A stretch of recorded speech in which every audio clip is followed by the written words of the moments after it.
Καλημέρα, καλησπέρα. Ανάλογα πότε βλέπετε την εκπομπή μας. Είναι άλλη μια εκπομπή Μυρωδιά της Σπυριάρας και απόψε, γιατί εμείς απόγευμα την κάνουμε την εκπομπή ώρα Ελλάδας, είναι πολύ μεγάλη μας τιμή που έχουμε μαζί μας τον πολύ σπουδαίο Mike Batiste. Ένας παίκτης ο οποίος έχει περάσει στην Ελλάδα πολλά χρόνια, το ξέρετε όλοι. Και προφανώς για μας, θα το πούμε και αυτό και στη συνέχεια, είναι ίσως ο πιο επιτυχημένος ξένος, Αμερικανός τουλάχιστον, μπορώ να πω και όλων των εποχών. Μιχάλη, καλησπέρα και σε σένα πρώτα-πρώτα.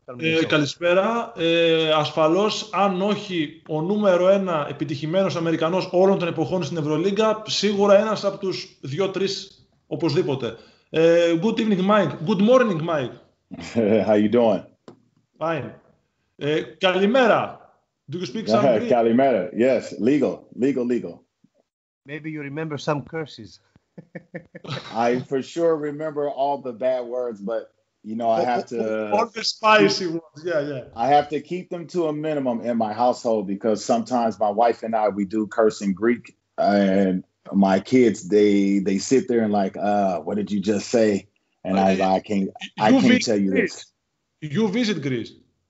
Yes. You visit Greece often? 2 years ago, I visit Greece, and I had plans on coming back to Athens last year for the Euroleague playoffs when Barcelona and Panathinaikos was going to meet in the playoffs. But, you know, when the pandemic happened, you know, all that stuff got canceled. So hopefully, you know, I'll be able to get there soon enough because I'm really ready to get out of America and just see something different a little bit. So, in our introduction, we told that you are probably the best successful American in Euroleague history. You came in Panathinaikos and your life changed in a way that perhaps you didn't imagine. I mean, you were brought here, and we want to discuss about that. That is our first concrete question. You were brought here as a small forward. Right. And yeah. Coach Obradovic turned you into the best center in the EuroLeague for many, many years. How was this transition for you? I mean, was something totally unexpected? How did you react in the first months of your presence in Panathinaikos? I mean, I don't really think it was like really unexpected. Like it took me by surprise.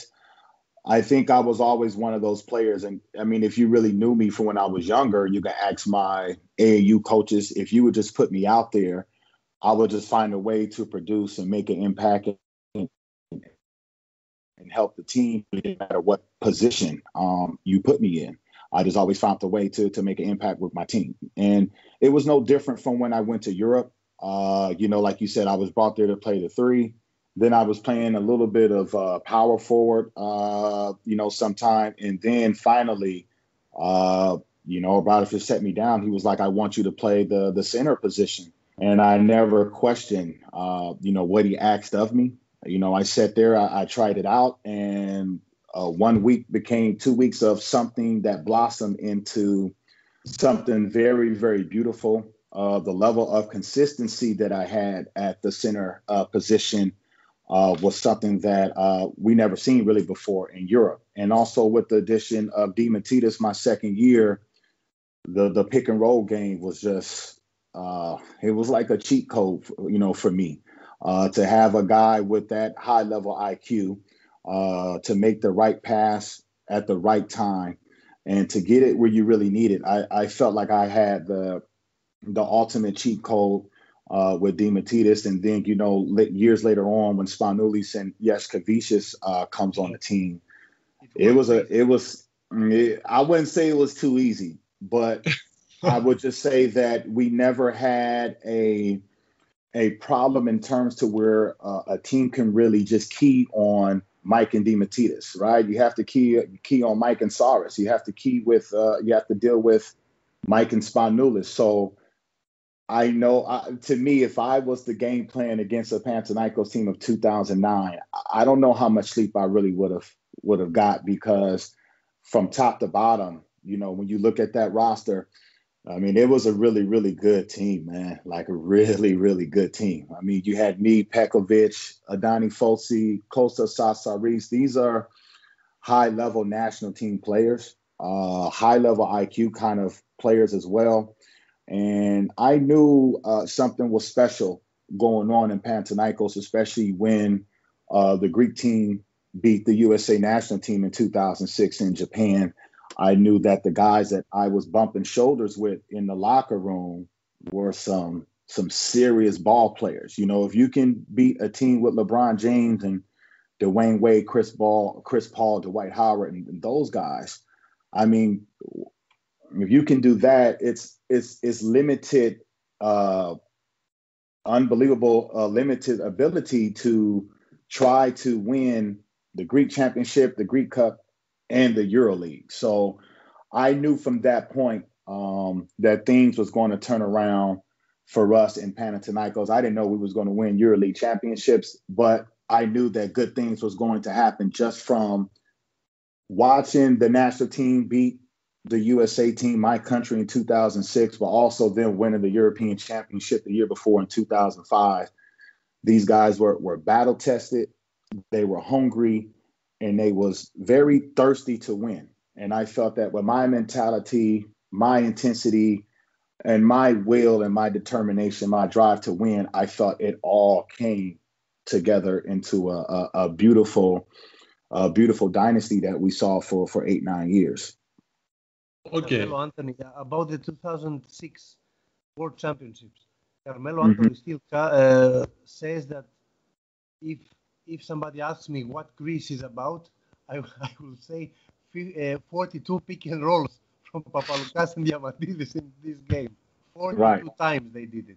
And the Americans couldn't handle it for anything. Right. I mean, because, listen, I don't mean to be a little biased about anything, but to me, I think European basketball is you will find more purity in the game of European basketball than you will with the NBA. And I say that because, you know, in Europe, it's a 40-minute game. So as soon as the ball is tossed in the air, that first possession matters, you know, and I'm not saying that the first possession doesn't matter here in the NBA, but it's a different mentality when you have 40 minutes and when you have 48 minutes. You know, if you're down 20 points, 15 points in EuroLeague, that game is probably over, or you're going to have a good feeling about your chances of winning. In the NBA, you know, you're up 20 points, and that game's not over with. You know, you have so much time to come back and try to, you know, make it into a game or a single possession game. It's just a different mentality of, you know, of the playing fields from Europe and the NBA.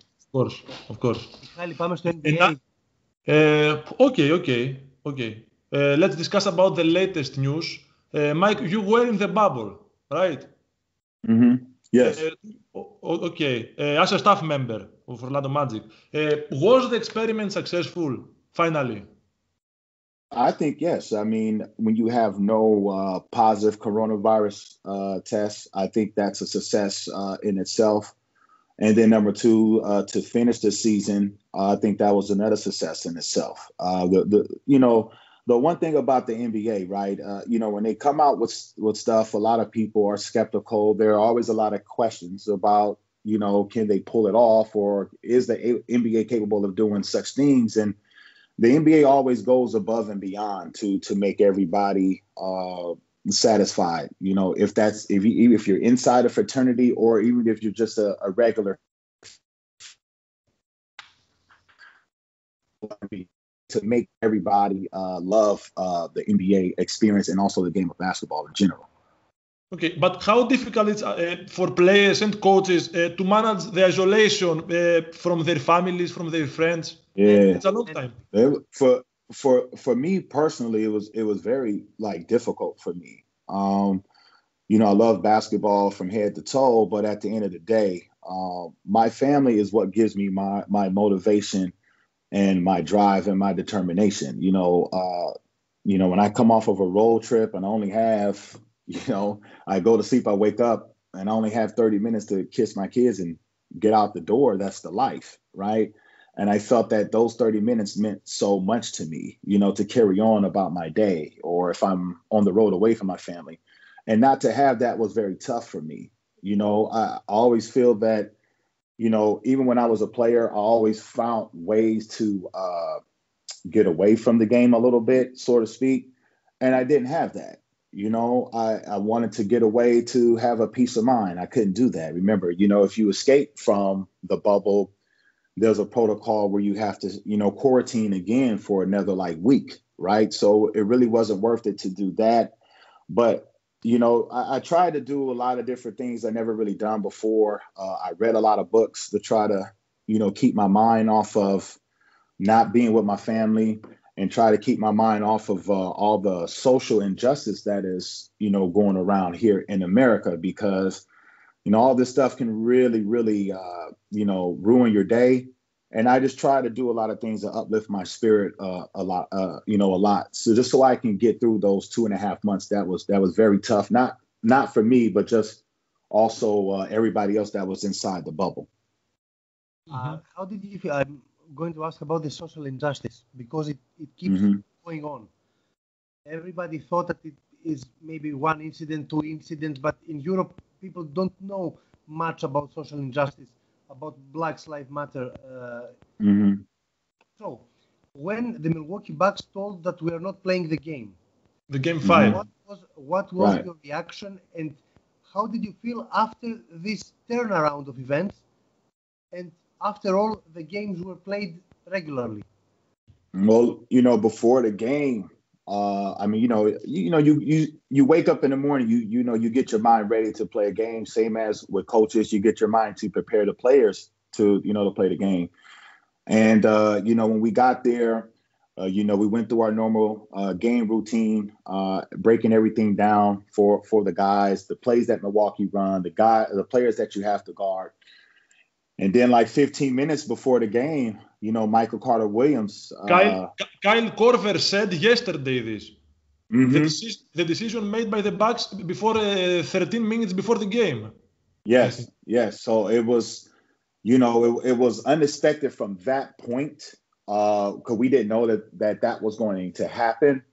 But once it happened, we was all for with everything that went on, especially me personally. I think that for guys, especially sports figure who was on a real major platform, I think to get the message out there was a big deal. And to see another African American male be treated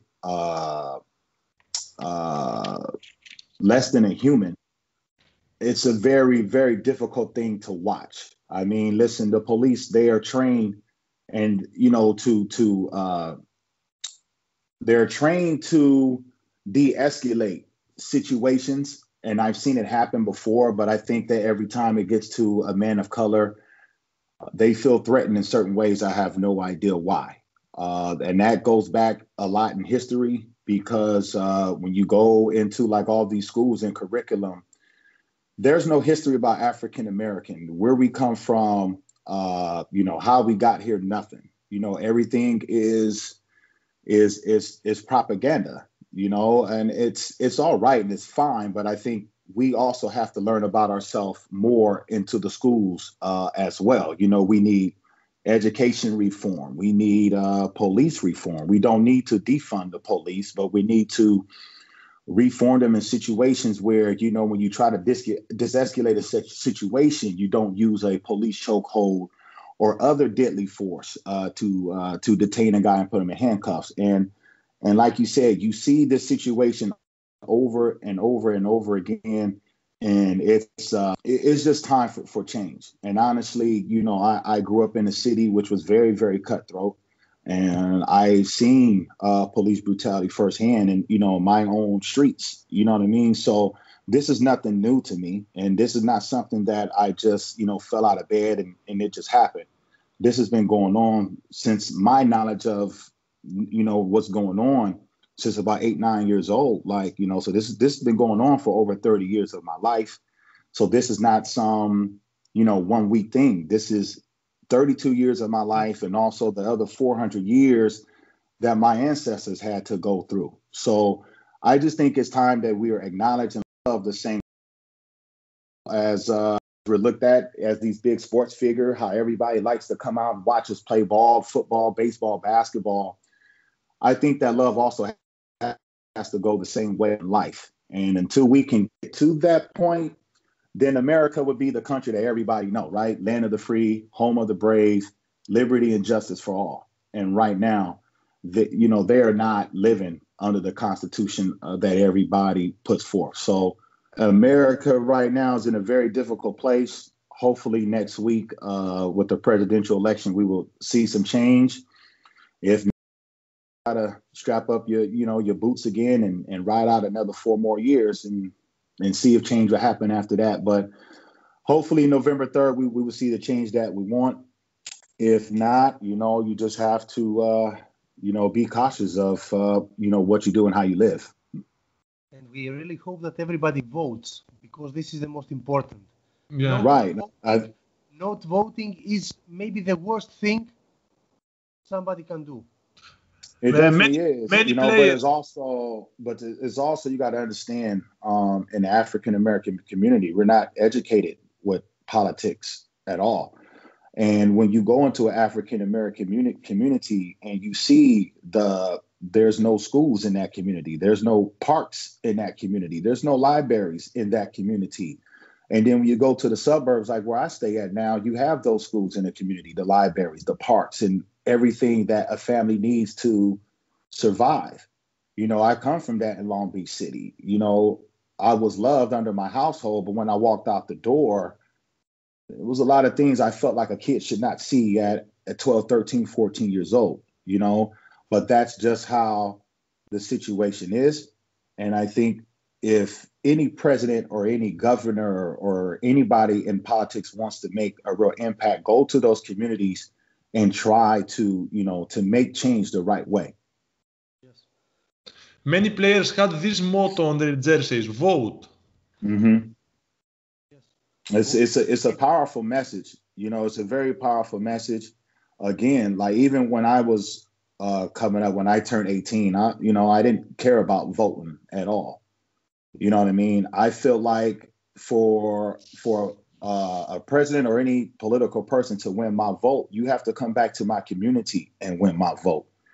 You know what I mean? I just don't want to hand it over like this, but in terms of what we're seeing from one president to the next, like it's something that we don't want to see. Like I've had presidents who's been Republicans before, and I never had no disrespect to them. They was all for the love of country, I felt. But this president is a little bit different. I think he's throwing a lot of fuel on the fire. And the funny thing about America, man, it's like, America is so deep rooted in racism that when you talk about racism or you protest against racism, people think you're protesting against America. And it's not like that at all. You know what I mean? If you go under the Constitution, again, every time we have an NBA game, there's a national anthem being played, right? And every time those singers get to the land of the free, like the crowd erupts into like a frenzy, right? Every time they hit the land of the free, home of the brave, everybody whistles, they do something. And in the back of my mind, I'm just like, it's such a lie. I will never forget the film Trumbo, about Donald Trump. I don't remember if his name was Donald Trump. The film director who was said to be a communist in the McCarthy era. Mm-hmm. You know what about I'm speaking. So I know about it. So right. Many actors and actresses and directors at this McCarthy era were trying not to be racist. They were trying to be liberal, and this automatically made them communists or haters of America. So I exactly understand what you're saying about black people now. Okay. Terrorists. And there's, and another thing I want to say, like, I've experienced a little bit of racism in Europe, right? And to me, there's no way that Europe knows about racism than it coming from America. You know what I mean? That's just how it is. It's just like, where do people from Europe watch these movies, these big time movies and TV shows, right? It all comes from Hollywood, right? So they see these things and they put those things out there. And this is what some people, believe in their mind that what's happening. Part of it is true. Part of it is fabricated, I would say. But the end all be all is, for this country in America, man, like we just want the love and support back that we give out to this country. Are we perfect? I don't think no culture is perfect. You know what I mean? But at the end of the day, love is what's going to, outdo the hate. And right now, this is what we need, not from America, but just from the world in general. Okay. So we come back in basketball, and I would like to ask you about the roster of the Orlando Magic. Mm-hmm. I mean, you have some very talented players, but you have had your share of injuries and problems. Mm-hmm. For example, Jonathan Isaac. Mm-hmm. Michael Fultz, of course. Mm-hmm. Mike, you have contract for next year, right? For 2 more years. For 2 more years, okay. Yeah, this year and next year. Okay. What is your opinion for your team's last year? I mean, the bubble playoffs. Listen, I tip my hat off to our players. To have a break for 3 or 4 months, right? And then to get a call that we're going to restart the season and all these guys, coming back to the gym at the appropriate time to get their bodies in shape, to get their game right. They sacrificed a lot, and to see that hard work, pay off in a sense was very good for us. You got to understand, we're not a top tier team in the NBA. Everything that we do is by committee. Everything that we do is from the internal part of the team where we try to improve, and we just try to get the best out of them. I think a lot of games we play very, very well, but we just don't have the talent and certain players on the roster, to do certain special things that other players do on other rosters. But even with that disadvantage, we as a coaching staff, we love our team. We're very happy with the guys that we work with every single day. And this is the message when these guys walk in, put your shoes on and be ready to work and be ready to improve every single day. My message to guys is if you can get 1% better every single day, your game is only going to evolve this way. It's not going to take steps back. And if they can just do that small little thing, that'll help them out tremendously. That also helped me out as a player as well. I think having played at a high level, having a player's background also has helped me a lot in coaching tremendously. So I get to lean on both backgrounds. And again, for 6 years, this has been really good for me. So I'm liking where the coaching game is going for me. Mm-hmm, mm-hmm. Okay. Talk to us about Jonathan Isaac. Mm-hmm. Many people said that maybe he's the second coming of Kevin Durant or something like that. Mm-hmm. He's skinny, he's tall, he has got good handles, but he's got injury problems. Do you think he can come back in a good level or what? No question. I mean, you also got to understand Jonathan Isaac, which we call J.I. here, very young, right? You got youth on your side. He's a 21-year-old kid, so, I expect him to make a full recovery from his injury. But before the injury even happened, I mean, he's a high level talent. I mean, you can definitely see that every single day before the injury, the work that this kid puts in every single day. Like, if there's one person that's going to be in the gym, that is going to be J.I., it's going to be a couple other guys too. But the most part, when I was in the gym, I saw him. If he wasn't on the gym, he was in the weight room working on his body because before the pandemic hit, he had a bad knee sprain that he suffered in Washington. So he was really working his tail off to just get his body back into 100% strength. And then once we got word on the restart, there was some rumblings of possibility that maybe, he might play. And he just worked his tail off to that position to put him into that point. And it was kind of sad to see, that setback happen for him in the game because he put so much work, so much effort in to get to that point. And, when he gets back, I think that, again, he's going to recover 100% healthy. And when he gets back, we get to see him build on his career and evolve into the player that we think that he can be. Does he have Kevin Durant type talent?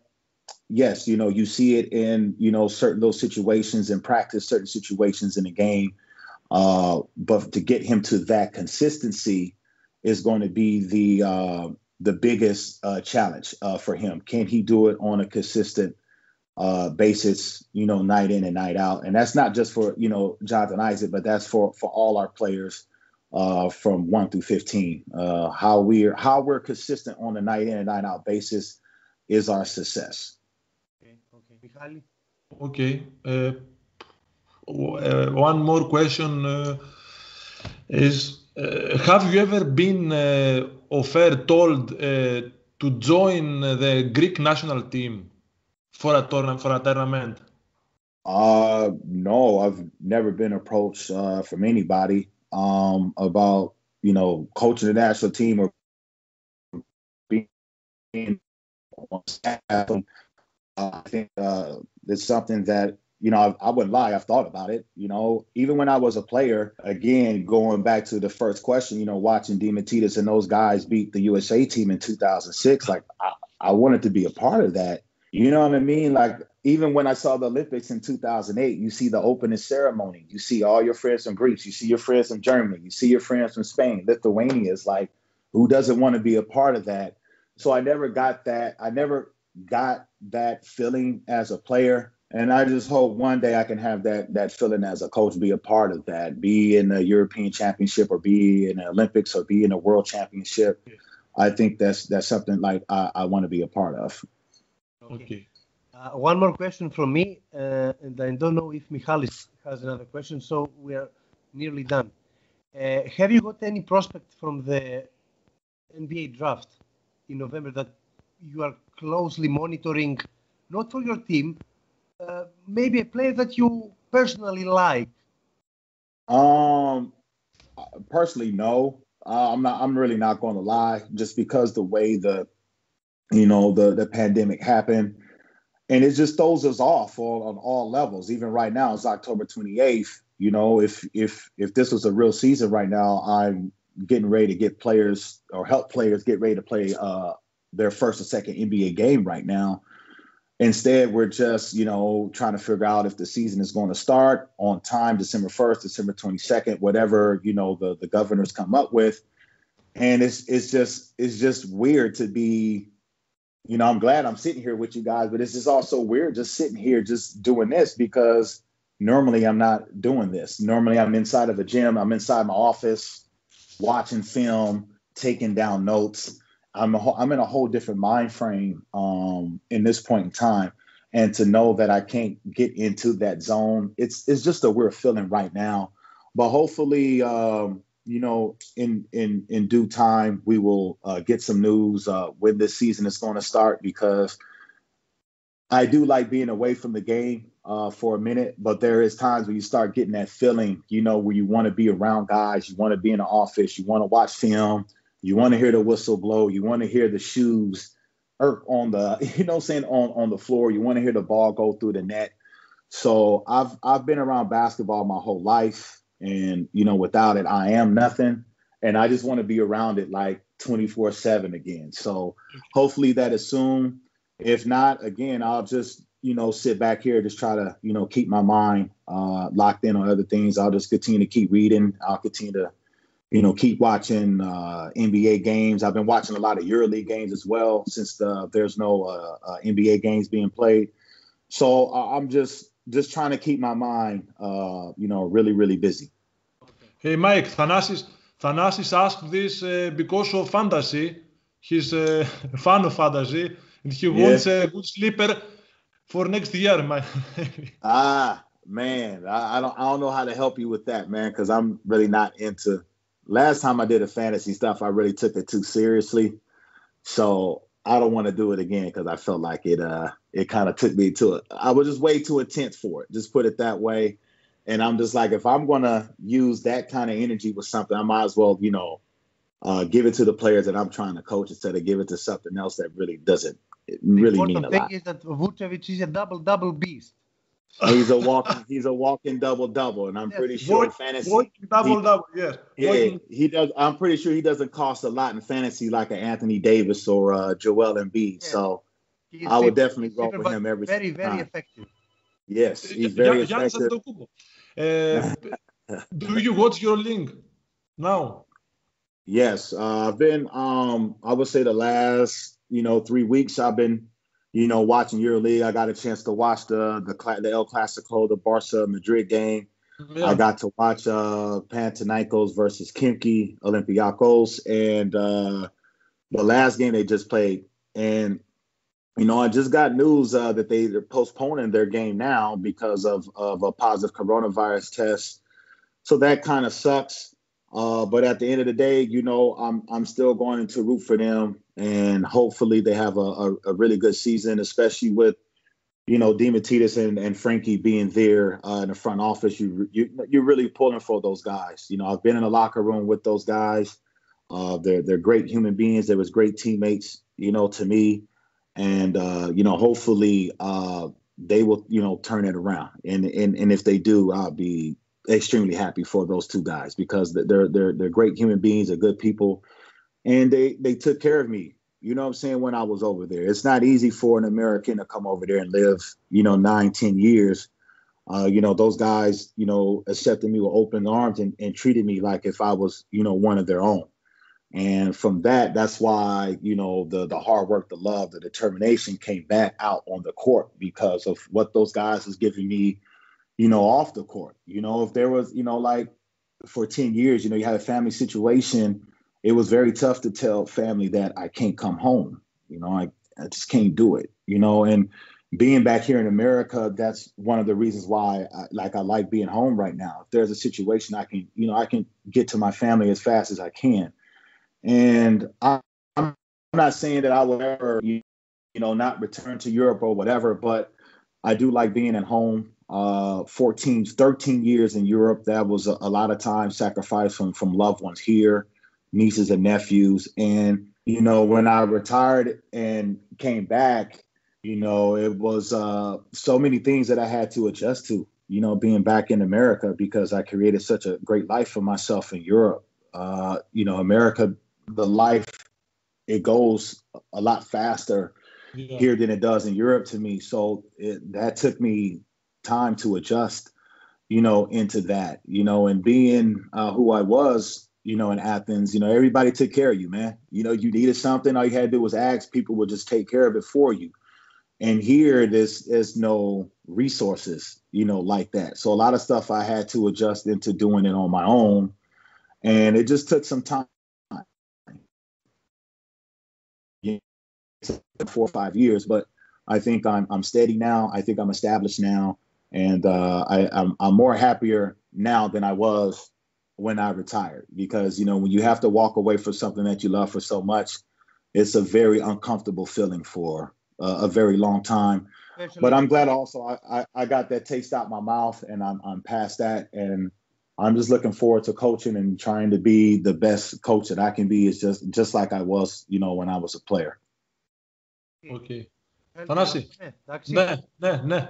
Okay, Mike, thank you very much. Anytime, man. Anytime. You guys. Thank you. You didn't give us a sleeper in the fantasy, which was our main target. Okay. But I got your reassurances about Vucevic, so it's okay. For sure. And I work with Vuce every day, so don't worry. He knows what to do. Of course.